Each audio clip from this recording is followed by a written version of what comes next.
All righty. Well, welcome everybody to another installment in the Interfaith Chaplaincy interview series with Interfaith Philadelphia. I am J.M. Dixon, intern here at Interfaith Philadelphia, and we have got a fantastic guest today. I'm going to have them go ahead and introduce themselves. Hi, everybody. My name is Pauli Reese. I use they and them pronouns, and I am the coordinator of the West Philly Crafting Community Project at Interfaith Philadelphia, among so many other things. Hi, Jan. Good to see you, Pauli. So, yeah, let's just start out, as always, just hear a little bit about your religious background and your any education, that kind of thing. Just tell us all about it. Sure, yeah.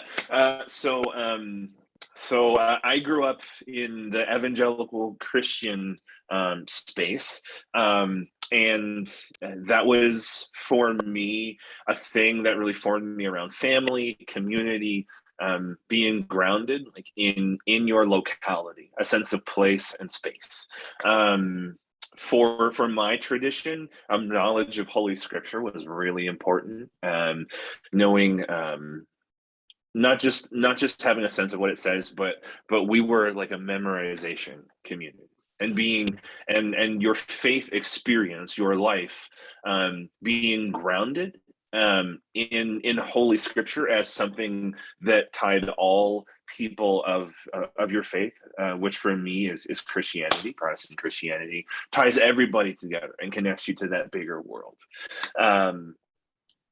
When I was in college, I went to a Christian liberal arts college called Greenville College. They're now called Greenville University, and I studied music, the music business industry.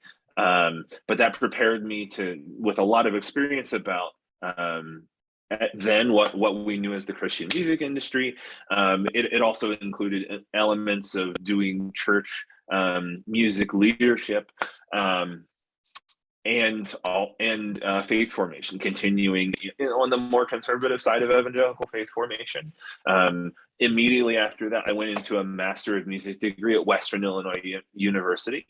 That's out in Macomb, Illinois. If you do the little sort of like hand thing, it's over here in like the thumb to pointer finger, Gotcha. like little nodule there. Yeah. Not just for Michigan or Pennsylvania anymore. But you can do it for every state. You can do Alaska. No. Right.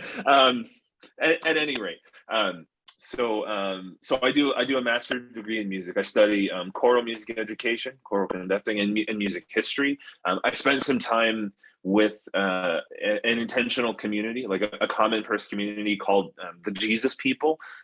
If you've done any study of the sort of millennialism, sort of second coming of Christ, American Christianity sort of story of how a bunch of those communities thought that the second coming was coming in this sort of like Christian numerology space around the time of 2000. So I spent some time in 2010 with the members of the community who all live in Chicago. With them and learning a little bit about how their faith traditions and how their faith-based community, intentional faith-based community with a common purse, has continued to influence evangelical Christianity. And those experiences made me a lifetime student of humanity, of just being fascinated by people and how the human spirit changes our world, impacts our world. So that is that's the start of my my educational formation. Then more recently, in 2016, I started seminary at Yale Divinity School, completed in 2019. By the grace of God, incidentally. And the reason I got there is because I also became a candidate for ordination in the Episcopal Diocese of Pennsylvania, where I continue in that work of discerning clergy ordination to the priesthood to this day. That is what led me to my work in chaplaincy and in spiritual direction in 2020, around the time of widespread reactions to, among others, the death of George Floyd, and numerous deaths, whether police involved or otherwise, by gun violence in the city of Philadelphia.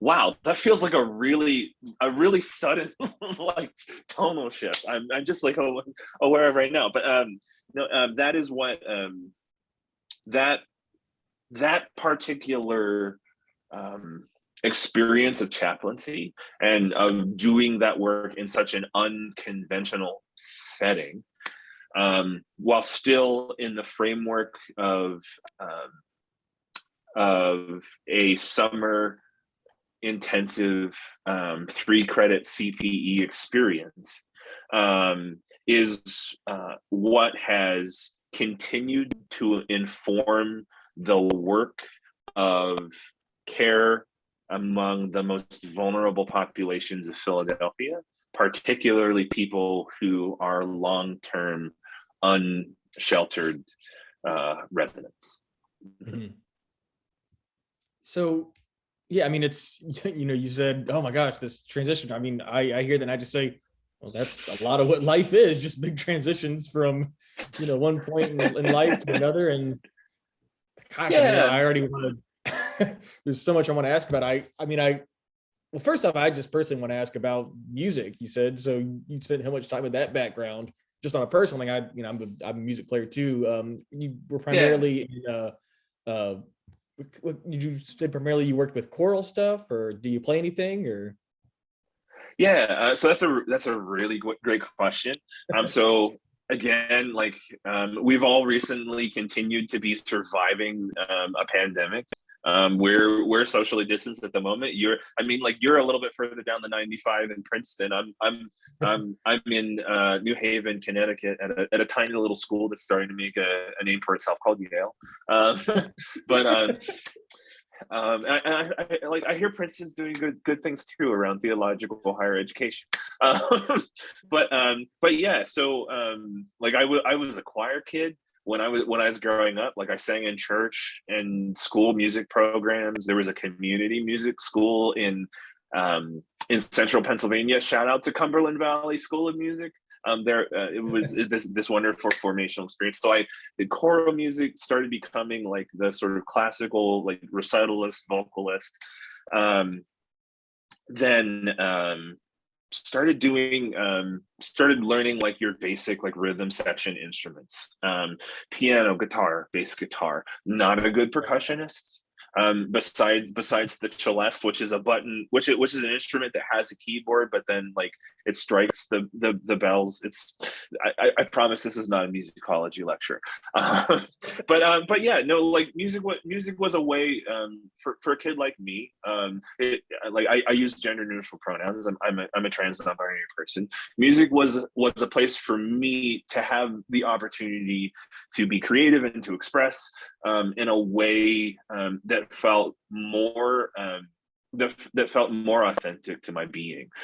In small town sort of Midwestern values, central Pennsylvania, you did one of two things if you were born into a biologically male body, like I was. You either played sports, you played, and I tried baseball and soccer and bowling and scouting, like all of these things that my parents were trying so hard to like socialize me that were just frustratingly ineffective. But then like I got into singing and playing these instruments. I also got into the saxophone, so I can cover like half of the roles of the E Street Band. And music was just this way to express like so many things.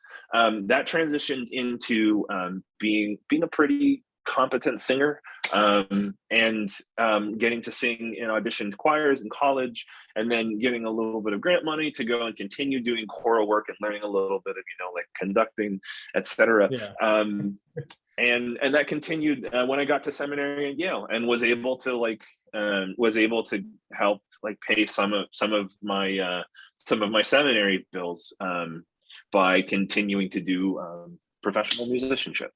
Right. So I've always had a very deep and special place in my heart for music. The last shout out name drop that I'll give is big thanks to the community Freestyle Love Supreme Academy. Now the training center component of Freestyle Love Supreme, which is the improv hip hop music group started by Lin-Manuel Miranda, of this little musical that I heard that I heard on is starting to come up well at Hamilton. I think it's called. Is that right, JM? Is that what? I think it's getting right decent reviews. Okay. Reviews. Good. Okay. Gotcha. And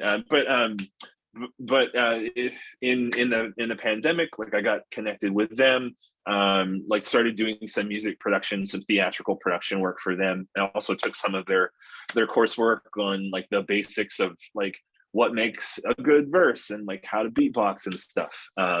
And they literally were helping me keep food on my table during the lockdown, when all of us who are starving artists in normal times were even less of the artists and more of the starving, as we like to say. Yeah. Well, you mentioned that part about the the sports stuff growing up. I mean, and I'm from Mount Airy, North Carolina, small town, and our claim to fame is Andy Griffith is from there, and and he of course did not do sports growing up. He was theater. All he wanted to do was theater. And yeah, he was bullied, and he's a straight cis man, but he was bullied and called all sorts of homophobic stuff. So it's very much I mean, you're right. Yeah. I wanted to hear you talk more about you mentioned a little bit about your evangelical upbringing and some of your time spent in those kind of environments, and how that impacted you. Can you talk a little bit more about that? Sure. So the deeply generative thing about evangelicalism for me was that so much of the experience of faith formation is about being present. The way that they do that is to say, at least in my family, whenever the church doors are open, you should be there. So there was the Sunday morning service, the regular one. There was the Sunday evening service, the Wednesday night sort of small group study, and then there would be various scattered events throughout the year. It was they had. I remember they had like a week-long nightly revival series where you would come around 6. There might be a little bit of like dinner ahead of time because at least they made that concession, and then like you stayed for like 2 or 3 hours and heard preaching from a guest preacher and music, etc. So the notion that being in the community, being present among other similarly minded people who had similar goals of wanting to have like a deeper experience of personal spirituality is really formational for me. And that piece is something that has stuck with me, that I am always looking for an emotionally deeper experience of personal spirituality. The expression of that and what constitutes a life-giving, a joyful, a loving spirituality has changed over time as it has become increasingly clear that, at least to me, that the places where I find the most joy in that are the places that allow me to bring all of as many challenges in my spiritual life as I can. One of the challenges that I found about evangelicalism, about the way that they achieved religious community and accord, is that they wanted people to be as theologically and as socially, culturally similar as possible. Like, it was really important that everybody's belief structure was the same in the culture that I grew up. It was really important that you believe the same thing about the Bible, that it was scientifically and literally inerrant. Like they were folks that believed in biblical inerrancy. And as someone who while also holding up the importance of science, they were among the groups that are sort of in the Ken Ham space of biblical interpretation that say that we have that the Bible is correct, and even when there are, based on either modern interpretations or looking more closely at the original Hebrew and Greek, and the support, of course, of Latin and Aramaic as helpful in interpreting the closer versions of the Bible, the historically closer to time of writing versions of the Bible, that wherever there are literal contributions, contradictions, it's that science is wrong, and we just haven't found the correct scientific explanation yet. Right. That doesn't fit with me. It didn't fit with me then. It doesn't fit with me now. Not because I think that science and spirituality are incompatible, but that for me, it shouldn't be an experience where we should be forcing a structure of belief, a system of belief, a set of sacred texts like the Protestant Bible with Apocrypha. I'm Anglican, studied at an ecumenical seminary, so those distinctions are important. We shouldn't be evaluating the validity of those texts on the basis of science. Because the world of modern scientific thought just didn't exist when those texts were written, and so I think I'm also a person who believes that the world that we live in was created by the divine, was created by the God Yahweh. So that means that the scientific truths, theorem, possibilities that we have uncovered across humanity, that those things also belong to the divine, because that world was created by the divine. I believe that. So for me to say, the point would be that this sense of science and spirituality are actually two sides of the same coin, and our job is not to find out how they to reconcile how they agree and disagree with each other, because they don't have to. Right. Yeah. No, I was just thinking as you were talking all about that, because I too have been in church environments where, there's parts I really struggle to identify with personally, but there's other parts that I'm like, well, and how can I learn while also identifying myself in a situation? And I don't know, I just hear you talk about that. I'm like, I like how you're able to do that. You're able to, have that background where you think about certain things this way and go, well, that's this and that. So I think that's a great skill to have. And something I try to work on a lot is, to not see things so just, straight down the, it's things are complicated, and it's and people are too. And so, yeah. I like to say, I like to say, what a relief that I don't have to have the right answer. Yeah. That I don't have to know exactly how the entirety of the universe works, because if I did, oh boy, I am failing miserably.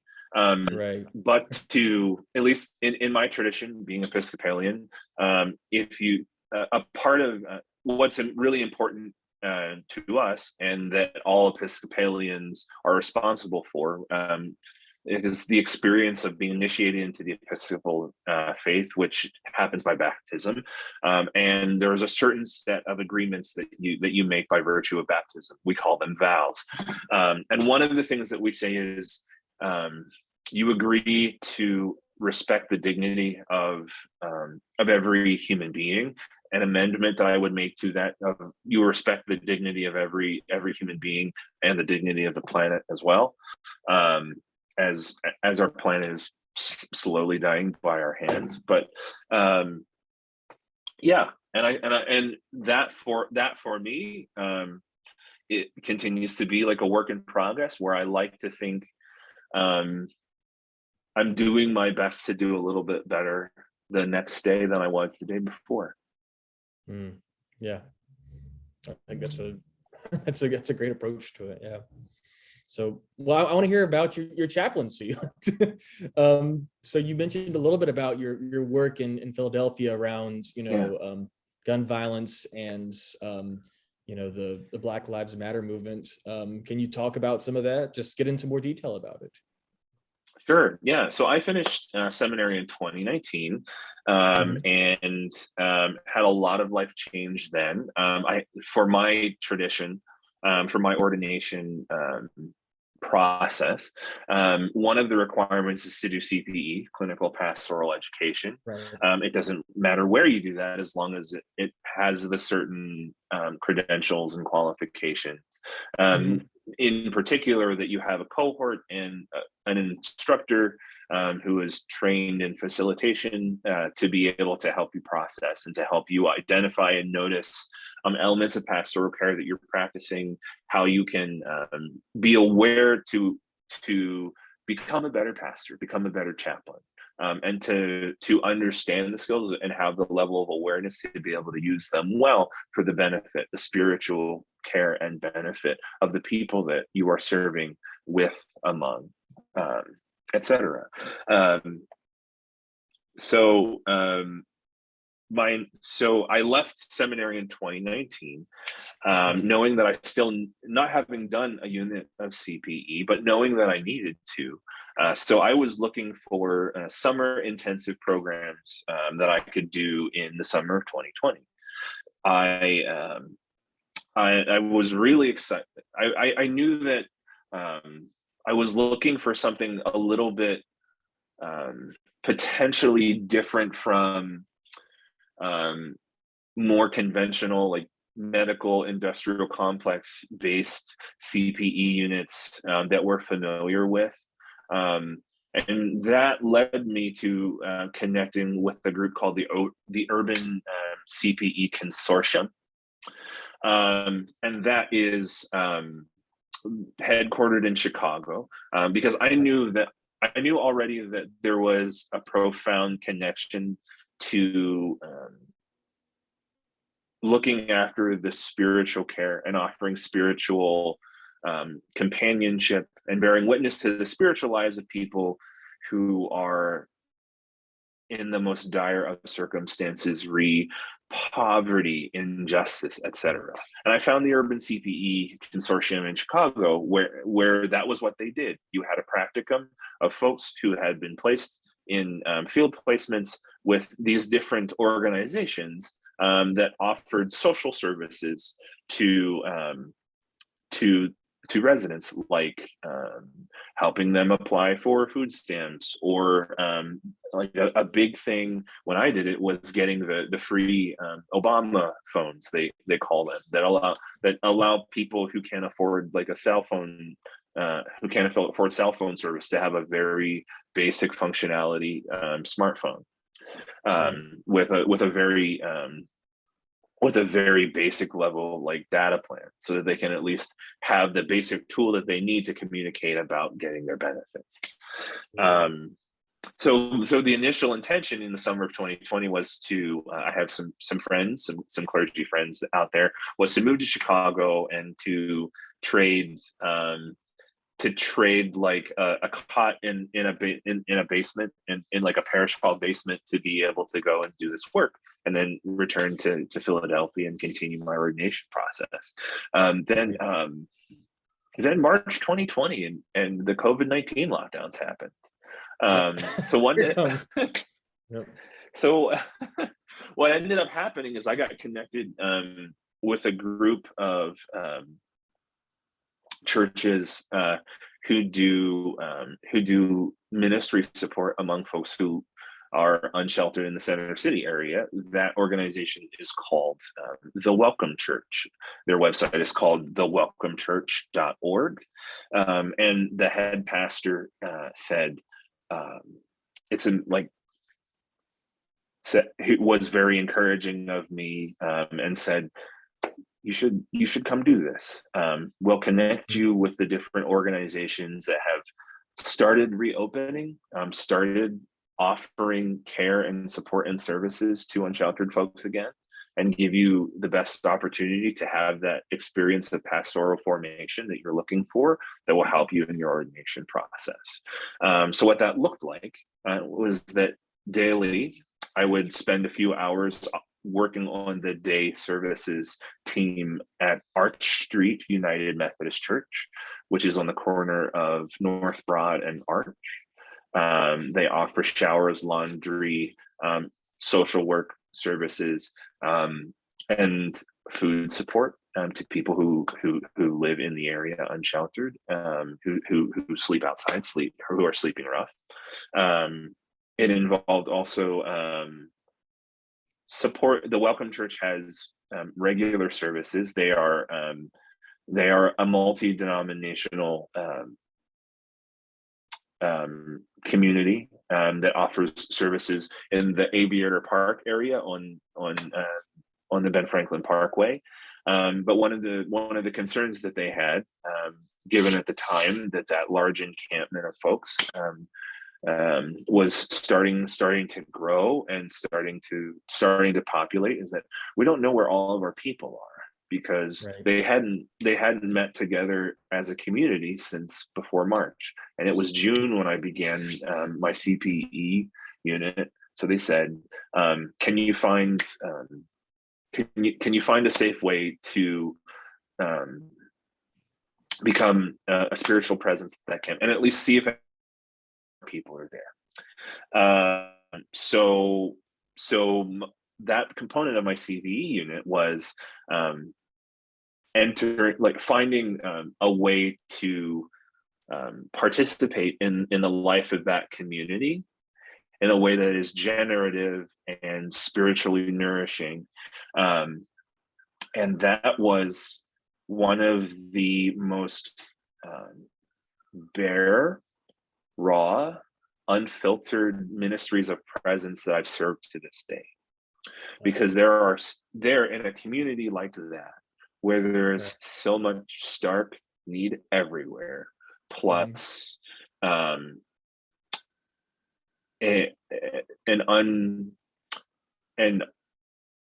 undefined relationship with city government and police, and an incredibly high number of folks of color, and among that subset of the Philadelphia population, among Black stroke African American folks and Latinx folks, all of whom notably where there have been disproportionately high numbers of interactions with police that have ended in excessive violence. There's a lot of pressing need. There's a lot of immediate need. There's a lot of long-term need. And there's no time for me to give a treatise on the theological composition of the Pentateuch. Or any of that biblical study that you do in seminary, which is still important and still very valuable and still is a huge part of the work that I hope to do someday as an ordained priest in the Episcopal Church. But this is not the place for that. The old truism: people don't care what you know until they know how much you care. So the way that people found out you cared, you just showed up and you were there. It was one of the greatest opportunities to learn how to listen and to listen well, because you might only get to spend 5 minutes with a person, because they might be there that day or they might be gone the next day. So listening and care looked like helping funnel donations of clothing and money and food and cooking fuel, and helping ferry them there and creating like a mutual aid network to help food get there. Sometimes it was doing mental health checks and suicide checks to make sure that folks who were demonstrating signs that they could be contemplating it or having feelings of suicidal ideation, and sitting with them and helping to just be present to whatever difficulties of spiritual life they were experiencing. Sometimes it would mean like learning a little bit of the basics of field medicine. Thank you, Boy Scouts of America, for giving me like a little bit of that. But that's very different when you're not, say, out in the woods, but you're in like an urban environment where one of the things that you might have to also treat is dehydration and tear gassing. I got lucky that I never had to treat the latter, but it's one of those things where a big part of spiritual care is tending, like in a very sort of like Maslowian like hierarchy of needs way, like tending to the basic corporeal physical needs of a person, and caring for those things that have to be in place before a person has the space to consider their spirituality. And so this was a very quick study in that work. And then being willing to stay around and to stay connected long enough to where I had built enough trust to be able to engage the spiritual conversation, to say, and in the world of doing that in an interfaith capacity, where a person might not even have the social structures, the institutional structures that exist in a hospital or a long-term care facility or a prison to know what a chaplain is, to say, we have some food for you. We've done some basics of mental health first aid to make sure you're not a danger to yourself or others. Or we've made the appropriate referrals to help you triage that. But when those things, at least we have a plan, if not are well cared for and well managed enough, like when those things are sorted enough to continue the conversation, and digging into like the values level things, the way that the way that we talk about in my interfaith spiritual direction cohort, is that deep, intense longing, the connection to the divine, the connection to things that are beyond us that may not necessarily be directly perceivable by the five senses, the connection to all that is, that reminds us that the world is bigger than us. What does that connection look like, feel like to you? Mm-hmm. Is the language of God helpful, a hindrance, or potentially traumatic? Right. And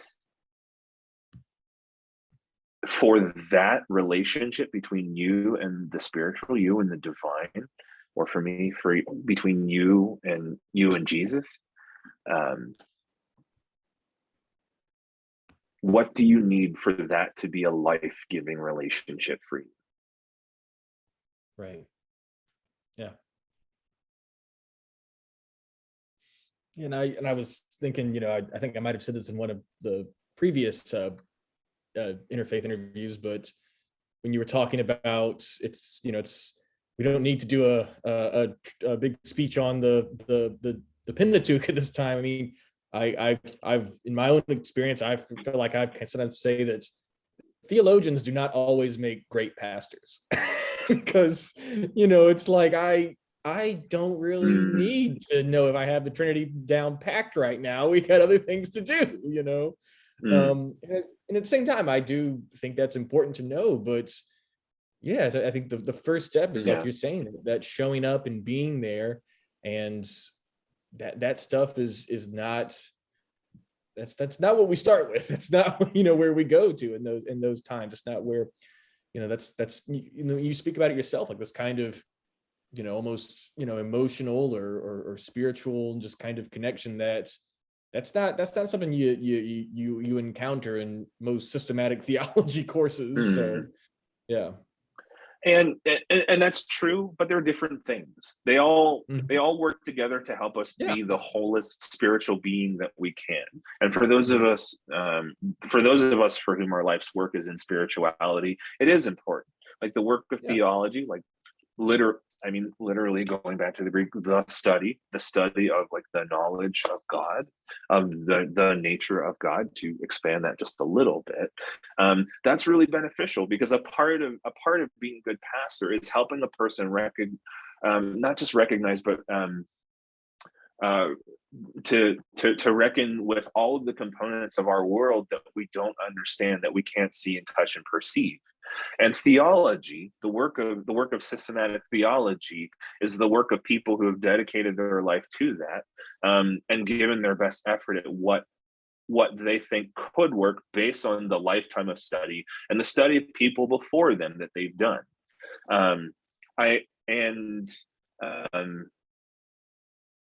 That certainly helps me sleep at night. Yeah, knowing that I'm not the only person like who has questions about how the Trinity works, or who has questions about how the resurrection works, or how, or all of the historical theology questions around like how scientifically accurately can we determine how any of the language of any sacred text will be when they weren't written with science in mind, when science as we know it didn't exist. And being able to sleep at night, not lying awake in my bed thinking about those things, helps to fulfill a spiritual need and a physical need to say I'm well rested enough that I can be the best pastor that I can when I'm out with people and I'm trying to look after them. So maybe like I'm in New Haven at Yale today. So like there's time for that, and that's at least in my process of chaplaincy, of being a good pastor, of also doing the work of spiritual direction, all the three of which, pastoring, chaplaincy, and spiritual direction, they're different, though they share a lot of things in common. That those things complement each other well. But the times that you intentionally use them are different. Do I wish that more pastoral work was informed by better theology? Absolutely. Do I wish that more systematic theology was informed by its efficacy in applied in applied spiritual, like, professional work? Absolutely. I think if someone created a learning experience to where those two camps of spiritual professionals had more dialogue with each other in a very pragmatic way, we would all benefit. We would all be better spiritual professionals if links like that were more apparent and more clear and intentional. And I hear you talk in a way that you really see how you can connect the dots between these different things, and especially when you were talking about how, when you're talking to a person, you have to think about, what kind of language do I use for helping them find their connection to the divine. Can you speak more to that? I mean, I really liked when you were saying, like, okay, is the word God helpful for you? How do I just help you reach out to the divine? I mean, I thought that was I was just really moved by that. Yeah. So I will acknowledge that a lot of that language comes from more recent formation that I've had. I recently completed a spiritual direction program through an organization called Still Harbor, stillharbor.org. They're a cohort that is an interfaith space to study the work of spiritual direction, which has its roots in the mysticism traditions of Christianity, specifically dating all the way back to the roots of ancient Catholicism. But that work is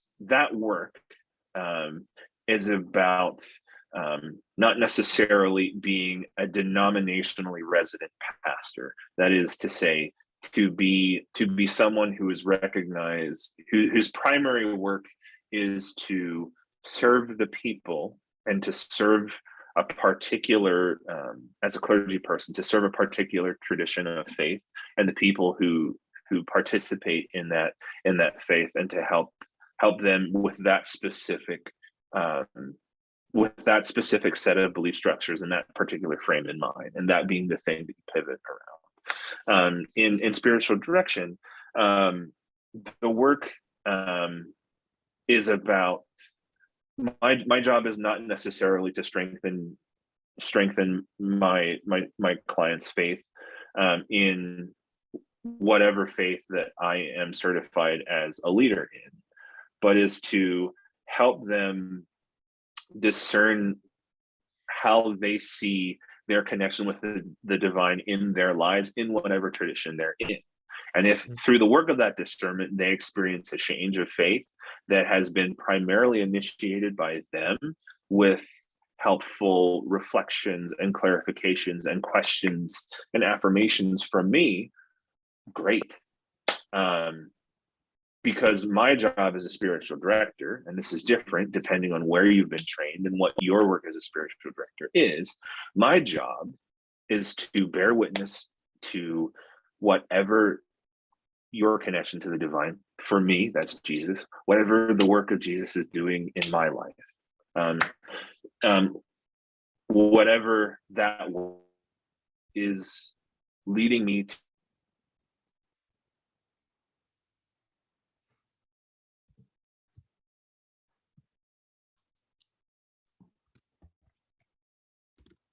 In the framework of Christianity, where the relation by Jesus as being divine, as being the Son of God, and being a person who is, and that that relationship with God as personified in Jesus should bear fruit in some ways, should invite us to live lives of holiness and love of Jesus, which for me it does, and that fruit should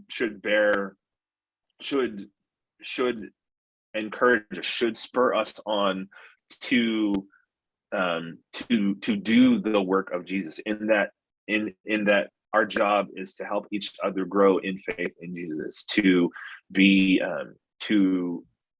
to share that belovedness. We use the language good news or gospel to share that with people who are hurting, who are broken, who desire wholeness and life and a life-giving relationship with the divine, which is God.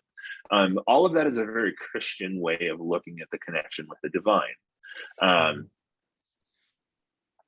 My job as a spiritual director is to step even out of like that framework and to help a person clarify for themselves what their relationship with the divine is based on their previous experience. And so that's where that language of the connection with the divine comes from, to say that I have a firm belief that we all have a connection with the divine, but there's no guarantee in saying that I can even think about, believe, feel my connection with the divine in the same way that you do.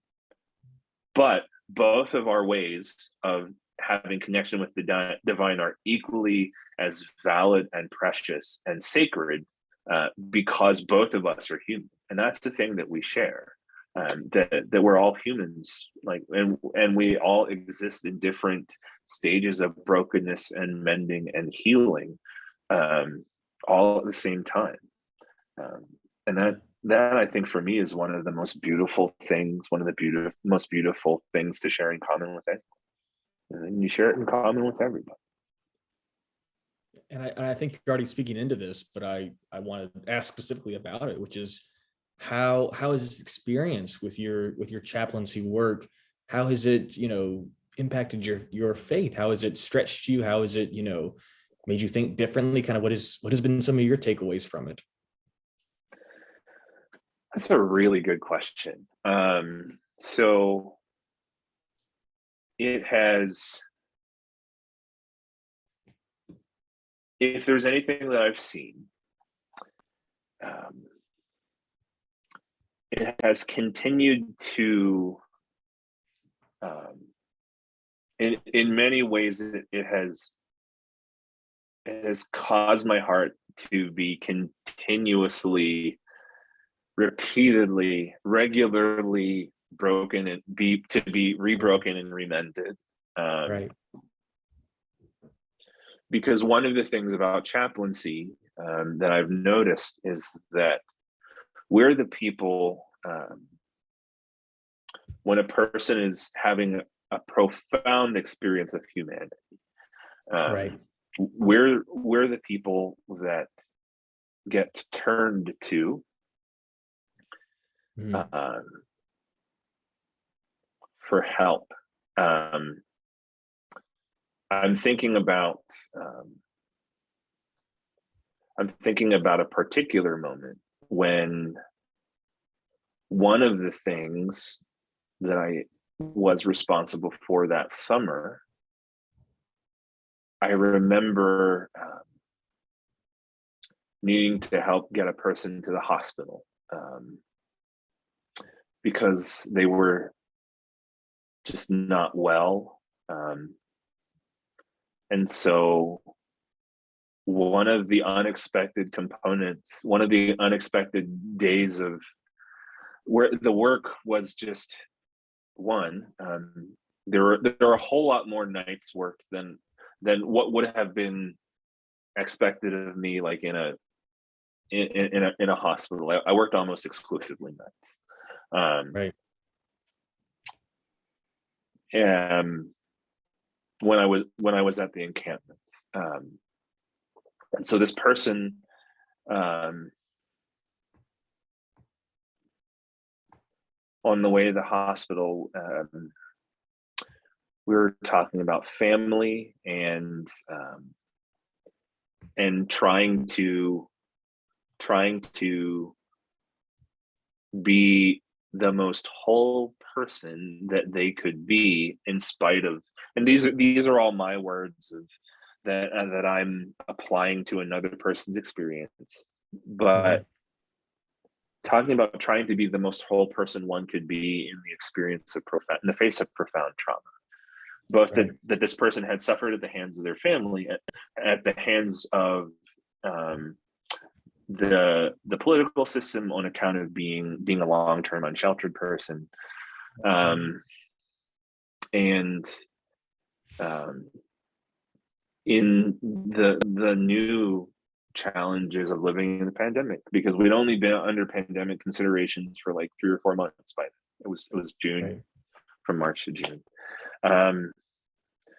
and I don't know that I could have ever expected that an experience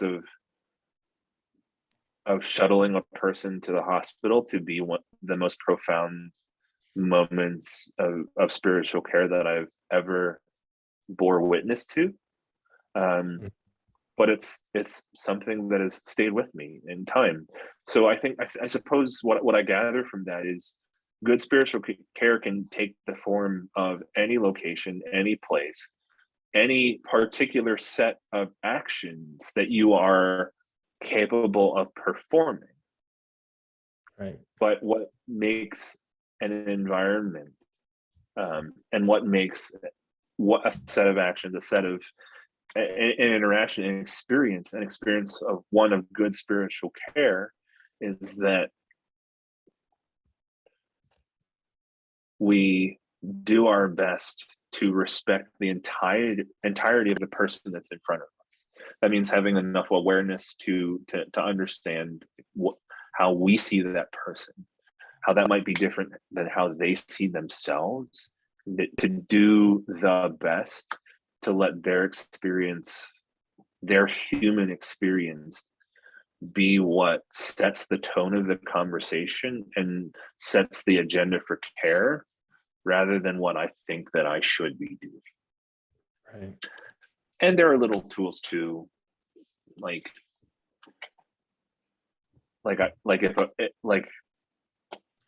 it doesn't hurt to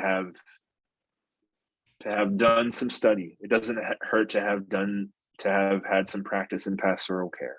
It doesn't hurt to have some basic training in things like suicide prevention awareness and mental health first aid.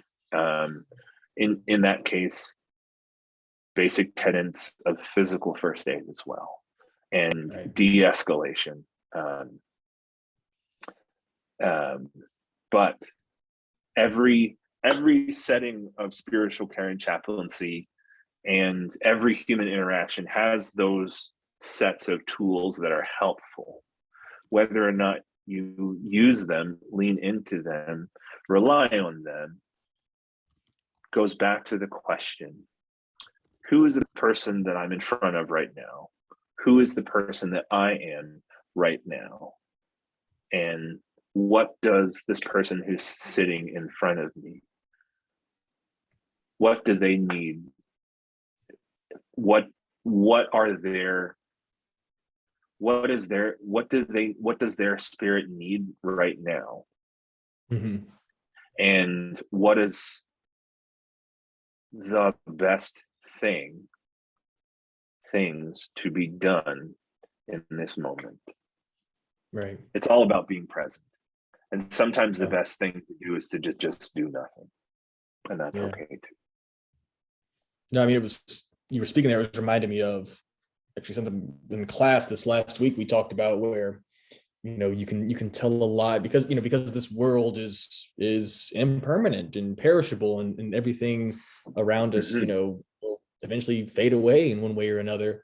That when you are called to love the world and the people around you, that entails suffering because of that, because you love people and things who will get sick and decay and die and will go through hardships and pain. And so, I hear you talk about that, and it kind of reminds me of that. And that's what happens when you reach out, is that you encounter these kinds of things. And that's yeah, there's a lot of power in those stories. Yeah. Yeah. Mm. Well, I wanted to, we're getting close to an hour here, but I wanted to give you some time to share any final thoughts or things here at the end. Thank you. Thanks for doing this. Some people might not know, but under in some situations, in a lot of the other interviews that you've conducted, I've been the technical person, like helping make sure that you and the guests look great. And I'm so glad that you're doing this, that you've had an opportunity to sit with folks like me, and be the curator, the carer, the guide of telling these stories, and that work is important. So thank you. Thank you. In the work that I do with Interfaith Philadelphia, I shepherd the crafting community project, and specifically the West Philly component. If you live in West Philly, I hope, and you're in earshot of this, I hope that you'll follow our socials with Interfaith Philadelphia on particularly Instagram and Facebook, and our YouTube, to keep abreast of things that are happening there, and the events that we have planned coming in late summer. So stay connected with us there. All right. Well, Pauli, thank you so much for this time together. I've really enjoyed it. It's given me a lot to think about the rest of the day. So yeah, I think we'll call it there. But once again, just thank you so much for taking this time. Thank you, Jan.